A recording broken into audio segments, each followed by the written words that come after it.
Assalamualaikum warahmatullahi wabarakatuh. Perkenalkan, nama saya Rizky Pratama Octavia dengan NIM 23108020063. Saya di sini akan menjelaskan materi terkait rolling out the performance management system. Sebelum kita masuk ke materi inti, yaitu kita harus mengetahui nih apa arti dari roll out itu sendiri.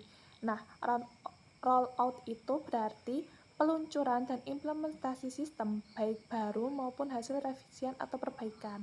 Nah, tujuan utama adanya roll out ini yaitu untuk memastikan sistem berjalan efektif, diterima oleh seluruh anggota organisasi, dan mendukung pencapaian tujuan strategisnya. Nah, yang perlu kalian ketahui adalah run out ini bukan pengumuman, melainkan rangkaian langkah sistematis mulai dari sosialisasi, pelatihan, uji coba, implementasi penuh hingga monitoring dan evaluasi. Nah, keberhasilan run out ini sangat bergantung pada komunikasi, keterlibatan, dan kesiapan seluruh pihak yang terdampak oleh sistem ini.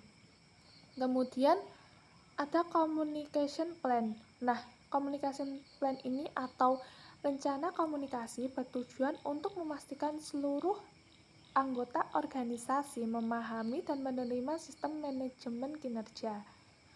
Rencana ini harus menjawab 6 pertanyaan kunci. Yang pertama, apa itu manajemen kinerja? Kedua, bagaimana kaitannya dengan strategis organisasi? Yang ketiga, apa manfaatnya bagi individu dan organisasi? Keempat, bagaimana sistem ini bekerja baik secara alur, tahapan, dan waktu. Kemudian yang kelima, apa tanggung jawab setiap pihaknya? Dan yang keenam, terakhir, bagaimana kaitan sistem dengan inisiatif lain dari pelatihan ataupun promosi dan lain sebagainya. Kemudian, informasi ini harus disampaikan secara jelas, konsisten, dan melalui berbagai saluran seperti tatap muka, kemudian email, dokumen, ataupun video, tergantung kebutuhan dan target yang akan dituju.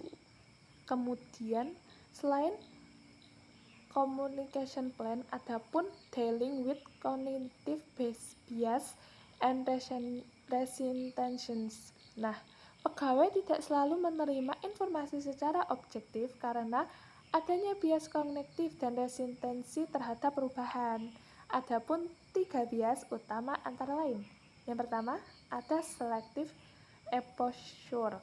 Nah, ini kecenderungan seseorang untuk hanya mencari atau menerima informasi yang sesuai dengan sikap, sudut pandang, ataupun kepercayaan dirinya sendiri. Kedua, adapun selective perception. Nah, ini seseorang menafsirkan informasi berdasarkan pengalaman, nilai, dan sudut pandangnya sendiri. Nah, apa sih bedanya selective perception dan exposure? Nah, kalau yang di exposure itu melalui sikap, sudut pandang, dan kepercayaan diri sendiri. Tapi jika yang perception itu berdasarkan pengalaman, nilai, dan sudut pandangnya diri sendiri. Seperti itu. Kemudian terakhir nih, yang ketiga, yaitu selective relation. Nah, ini kecenderungan seseorang untuk hanya mengingat informasi yang dianggap penting, menarik, atau sesuai dengan keyakinan dan harapannya saja. Jika di luar dari itu, biasanya akan tidak terlalu diingat informasinya. Kemudian minimization cognitive bias and resistance ini melibatkan pegawai dalam desain sistem, memahami kebutuhan pegawainya, membantu perspektif atau pandangan positif sejak awal, menggunakan fakta dan bukti yang akurat dan sesuai, kemudian memakai berbagai media komunikasi, menggunakan komunikator yang kredibel, dan mengulang pesan secara konsisten. Kemudian, adapun apples proses atau proses banding nih. Nah, di dalam proses banding ini yaitu artinya memberikan kesempatan kepada karyawan untuk menyampaikan keberatan atas hasil penilaian kinerja secara formal dan objektif. Proses ini umumnya bertingkat, ada 3 tingkat atau level. Level pertama yaitu banding disampaikan ke HRD sebagai mediator. Level kedua, jika masih belum selesai, dilanjutkan panel arbitrase yang terdiri dari manajer dan peer. Jika dari tahap 1-2 juga belum selesai, terakhir yaitu tahap ketiga, keputusan final diambil oleh manajemen seniornya. Proses ini meningkatkan rasa keadilan, transparansi atau keterbukaan, dan kepercayaan terhadap sistem. Kemudian selain itu ada training program. Nah, pentingnya pelatihan evaluator untuk meminimalkan kesalahan penilaian yang tidak disengaja atau disebut dengan unintentional rating errors. Di dalam training programmer from minimization unintentional rating error itu terdapat menjadi 3. Yang pertama ada error training rate atau frame of reference training 4, dan ada behavioral observation training atau BO. Yang pertama dari rate atau rater error training ini bertujuan untuk meningkatkan kesadaran evaluator terhadap berbagai bentuk kesalahan penilaian. Adapun jenis kesalahannya antara lain similar to me error. Nah, nilai tinggi pada karyawan mirip dengan penilai dari segi sikap, ras, jenis kelamin, ataupun kepribadiannya. Jadi disamakan dengan penilainya. Kemudian adapun kontras error. Nah, ini membandingkan antar karyawan satu dengan yang lain, bukan standar absolut atau rata-rata bagus versus lemahnya, tapi dibandingkan dengan karyawan yang lain. Kemudian adapun halo error. Ini generalisasi atau umum satu aspek ke semua. Dari kehadiran, jika kehadirannya sempurna berarti dianggap produktif. Jadi tidak melihat aspek yang lain. Itu jadi dianggap dipukul rata gitu. Jika satu nilai bagus, misalnya di kehadiran bagus, berarti semua sempurna penilaiannya.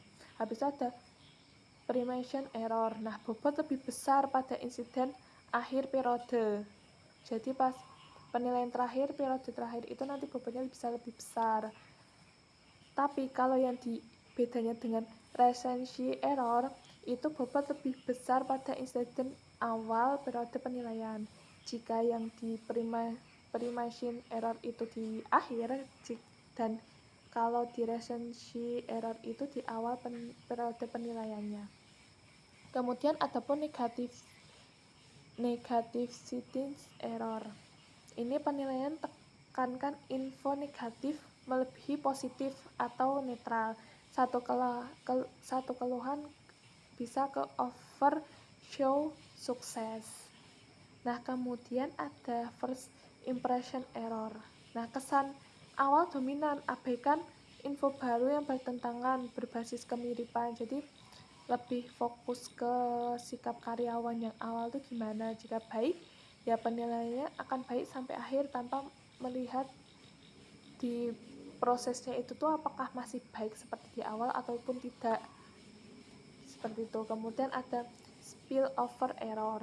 Nah, ini skor lama mempengaruhi skor baru. Jadi asumsi karyawan bagus kemarin tetap bagus hari ini, walaupun sebenarnya tidak demikian. Misalnya emang hari kemarin dia bagus, tapi hari ini dia ada penurunan, tapi dianggap dari evaluator atau dari yang penilai itu sama saja, sama-sama bagus. Itu stereotype error. Nah, ini penilaian berdasarkan stereotip kelompok. Jadi wanita tidak asertif, kulit hitam, nilai rendah. Jadi tergantung fisik. Jika ada nih karyawan laki-laki ataupun perempuan kulitnya hitam, jadinya rendah, padahal sikapnya dia itu baik, rajin, dan konsisten dalam mengerjakan tugasnya. Kemudian terakhir ada attribution error, yaitu salahkan kepribadian, abaikan situasi, atau peralatannya rusak. Jadi itu kepribadiannya dia tuh bagus, tapi di satu sisi mengabaikan situasi yang ada, jadi juga tetap dinilai jelek seperti itu. Kemudian yang kedua ada frame of reference training atau FOR. Nah, bertujuan untuk membangun standar penilaian yang sama antar evaluator. Evaluator ini dilatih agar memiliki pemahaman bersama tentang apa yang dimaksud dengan kinerja baik, sedang, atau buruk. Nah, pelatihan yang dilakukan yaitu membahas dimensi kinerja, contoh perilaku, simulasi penilaian, diskusi hasil rating, dan pemberian umpan balik atau feedback. Kemudian ada yang ketiga, ada behavior observation atau training, BO singkatannya. Habis BO ini fokus pada peningkatan kemampuan dari evaluator dalam mengamati, mencatat, dan mengingat perilaku kinerja dari pegawainya. Teknik utamanya itu meliputi penggunaan diary atau catatan perilaku, pencatatan kritikal insiden, dan dokumentasi observasi atau pengamatan sepanjang periode penilaian. Kemudian ada pilot testing. Nah, uji coba sistem sebelum implementasi penuh. Artinya, tujuan utama dari pilot testing ini yaitu untuk menemukan kelemahan dari sistem, memperoleh umpan balik atau feedback penggunanya, mengidentifikasi hambatan atau tantangan implementasi, dan meningkatkan penerimaan pegawai. Poin terakhir ada ongoing monitoring and evaluation. Setelah kita mengetahui training-training yang harus dilakukan, kita harus mempertahankan atau menjalankan training-training itu dengan monitoring atau pengawasan dan evaluasi untuk hasil akhirnya. Nah, organisasi harus memastikan bahwa sistem berjalan sesuai tujuan dan memberikan dampak nyata terhadap kinerja. Indikator evaluasi meliputi jumlah individu yang dievaluasi, kualitas data dan diskusi penilaian, kepuasan pengguna seperti karyawan dan manajernya, dampak pada pengembangan karyawannya seperti apa, kemudian rasio biaya manfaat atau ROI, dan indikator kinerja unit dan organisasi tersebut. Sekian dari saya, bila ada salah kata mohon dimaafkan. Wassalamualaikum warahmatullahi wabarakatuh.